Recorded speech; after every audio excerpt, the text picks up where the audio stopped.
मध्ये राजकारण नंतर खेळत बसू. जीव गेला आमच्या माणसाचा. आणि तुम्ही कळमचे आहेत ना, दैठणा तुमचे शेजारीच गाव आहे.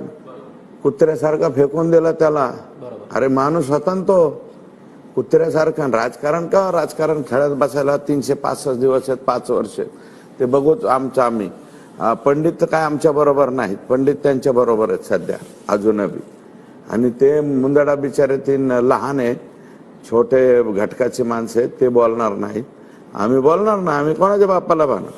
परंतु तुम्ही ज्या इराद्याने प्रश्न विचारताय, तुम्हाला नम्रपणे माझी विनंती की तुम्ही संतोष देशमुखची हत्या ज्या पद्धतीने झाली, ज्या प्रकाराने झाली, रिंगण करून मारणं, त्याचा व्हिडिओ कॉल तयार करणं, दुसऱ्याला दाखवणं. व्हिडिओ कॉल दाखवता का एखाद्याच्या माणसाचा? जीव मारले, त्याला जीव गेला त्याचा. थोडे तिडके नाही, 300 350